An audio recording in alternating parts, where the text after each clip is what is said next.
What is going on, YouTube people? Neo Cards and Comics here for a absolutely wide-ranging mail day video. This is probably a month's worth of stuff, at least a good 3 weeks. A lot of it is more recent. There was one item that I've actually had for a hot minute that has been on. I've showed it on some like live streams and stuff, but it hasn't been part of an official mail day video yet. So if it's not part of a mail day video, that means you haven't bought it yet. So we'll go ahead and run through some of this stuff. Like I said, we have literally a little bit of everything in this bad boy. Let's start off with sports cards first. Let's see. This is all the sports stuff. All right. I picked up this one on its own, and then the rest of these were all in DC Sports had a big lot of Manny Ramirez stuff in PSA slabs ending about a week or so ago. This one I picked up prior to that. This is just a PSA 8 Pieces of the Game Used Bat from 2001 SP. This is a PSA 8. I think I got this for like $8. This was not a very expensive card. I just snagged it because it was already slabbed up, and I've been looking for a game used bat. $13. I got this for 13 bucks. So I figured, why not? Cool little game used bat piece in there that you could kind of see. I don't see any cork or any steroids or anything on it, but you never know. It's Manny, so who knows? So that was pickup number one. This stuff was all the next 1, 2, 3, 4, 5, 6 cards were all part of a DC Sports, a bunch of auctions ending all at once. I don't remember the individual prices, but all 6 of these together ran me about $100. So, however you want to map that out per card. Here is a PSA 9 Power Brokers. Remember this from back in the day? Cool die cut, refractor looking. It's got a little scuff on the PSA case. I'll probably end up at some point in time re-slabbing a bunch of these, because a lot of this Ramirez stuff that I've picked up over the last couple months is in the old PSA labels. And I just don't like the way the old PSA labels look. So that's a cool one. Really nice shine on that one, as Lico3 likes to say. And a PSA 9 and a die cut, I'll take that all day long. On a lot of these, I don't necessarily care about the grade all that much. If I could get a cool Ramirez card and it's already slabbed up for like 5 or 10, 15 bucks, I'll take it all day long. Next is a Topps Tech. Remember this set from back in the day? This is a PSA 10. I think these are actually pretty tough to grade out. And there is, where's the other one at? Here's the other one. We'll skip ahead a little bit. Actually, 2 of them. This is 32B and 32A from the Topps Tech set. I believe these are pretty low pop. I don't know how much of that has to do with Manny and how much of it has to do with how tough these grades are. As you can see, they are see-through to a degree. So really cool looking cards there. Got a little refractory finish on it. Little acetate action. You can see through them. Pretty cool looking cards. Like I said, I got these. I think these were 2 of the more expensive ones. These might have been 20 or 30 bucks. Some of this stuff was like 10 bucks. So pretty excited for that. Probably one of my favorite ones of the Ramirez stuff is the 1998 Flair Showcase. This is a row 1 in a PSA 9. These cards are gorgeous in hand.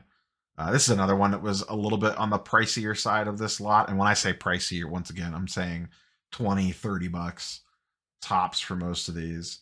But these are really, really cool. I would like a row 0 at some point in time. But the Flair Showcases are absolutely gorgeous, gorgeous cards. Next, just a simple game used jersey patch from 1998 UD game used jerseys. This is PSA 9. Once again, this was not very expensive. Just a single color gray swatch from the Indians road jerseys that year. Game used. Nice looking card. Clean design on that. Upper Deck had some just absolutely fantastic designs back in the day. Another insert style one. This is PSA 10 from 99 Topps Chrome Fortune 15. Not a refractor on this one, just a standard insert. I think I just snagged this. This one might have been like $5. I think this was the cheapest one of the lot, maybe a little bit more than that. So that's all the Ramirez stuff. Now into the fun stuff of the video. Not that the Manny Ramirez stuff is not fun, but the more unique things in this here video. This one popped up and I just had to have it. I have the HBK auto in the back there. That's my only wrestling auto to this point, but I was definitely a child of the 90s and the 80s. And when it came to wrestling, especially in the 80s, I remember my grandparents, they would babysit me if my parents had to go out of town. And they would take me to the video store, VHS tapes, and let me rent stuff. This was like late 80s, early 90s. And there was two things I would always rent. Whatever the latest WWE pay-per-views were, because I wasn't buying pay-per-view as a 10-year-old, but like the Survivor Series back when it was like teams and there was eliminations and the old Royal Rumbles and WrestleManias, back when there wasn't a pay-per-view every single month, there was only a handful a year. I would always rent those. And then the other thing that I would rent were the old Godzilla movies from the 50s and 60s with Mothra and Mechagodzilla and Ghidorah and all that stuff. That would be my weekend, watching Godzilla movies and watching WWE pay-per-views. And I wasn't a huge fan of them, but I just thought this was a really cool card if you grew up in that era. And it is a dual auto Bushwhackers, Butch and Luke. This popped up. I think I got this for like $120. That's about what they went for. It was like 120 to 150. This one popped up at 120 bin. And I saw it and I just hit the bin. And I believe, I should double check this, I believe Butch just recently passed away. One of them just recently passed away, and I feel like it's Butch. If I have that wrong, please correct me in the comments down below. This is numbered out of 25. This is from the same set as the HBK auto. But once again, if you grew up in the 90s, dual auto Bushwhackers, pretty cool card to have. Brings back a lot of good memories, that one. Let's get into some Star Wars stuff. This one I just got in the mail today. One that I've been looking for a while. If you know me, I love me some Star Wars Stellar. That is the set that I mainly chase when it comes to Star Wars stuff, when it comes to the autos. I recently did a little Instagram reel kind of showing them all off. I have the Harrison Ford back there and the Pedro Pascal as kind of the centerpieces. In addition to that, I have the Jeremy Bullock, which is the original Boba Fett. He has passed away. And then I have the 2017 Stellar Billy D. Williams. This is one of my favorite years of Stellar. This was the first year that it existed. Super clean design. Really like the image on that Billy D in particular. And then, like I said, I have those two back there. But I picked some new ones up. And a couple of these I've been hunting for a while. One in particular was really high on the list. This is one that I wanted for a while, but it just kind of never popped up at the right price. This is the K2SO1. And you might say, why would you want an autograph of the droid? Here's the thing. I forgot to take the ComC slip out of the back. Alan Tudyk is the voice of K2SO. He has been in a ton of stuff. Most people know him from Firefly. I Am a Leaf on the Wind. Hashtag too soon. But really cool looking card. I have a feeling he's going to play a major role. Not a major role, but he is probably going to be in Andor Season 2, most likely. And one of my favorite characters from Rogue One and one of my favorite Star Wars movies is Rogue One. We'll talk more about that in a second. But pick that one up. Like I said, this was about $120. This one was one I have been looking for a while. They don't pop up often, and they don't pop up often for reasonable prices. And that is Jyn Erso, played by Felicity Jones, also from Rogue One in the 2017 Stellar. She's in the latest Stellar release, 2022, but the card design on that is not great. And her only other release from Stellar was 2017. Once again, I love this design.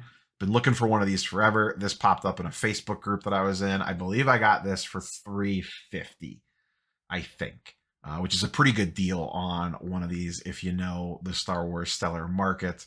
And they're not really making this set anymore, is the rumors, so you're not going to be able to get them any more going forward. So it's just about filling in the gaps backwards. There's one more small one I'm chasing. That's the Krennic one, Ben Mendelsohn. His goes for a couple $100 typically. He's in multiple sets as well. I would prefer the 2017 version to match the Jyn. And then there's a few other ones that I'm looking for, but that may start getting pricey because I am missing people like Carrie Fisher and and Mark Hamill and Rosario Dawson for Ahsoka. And those ones get extremely expensive. Speaking of Ahsoka, another one. I have her autograph already. My favorite character from the animated side, one of my favorite characters. I like Sabine a lot too, and I like Chopper a lot as well. But probably my favorite of those characters is Ahsoka Tano and her animated version specifically. I have an Ashley Eckstein already. That is David Eckstein's wife from Los Angeles Angels fame.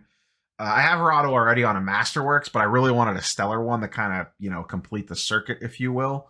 And I picked this one up once again on a Facebook deal. I may have showed this in a video already. I don't remember. But snagged this one. Great, great auto.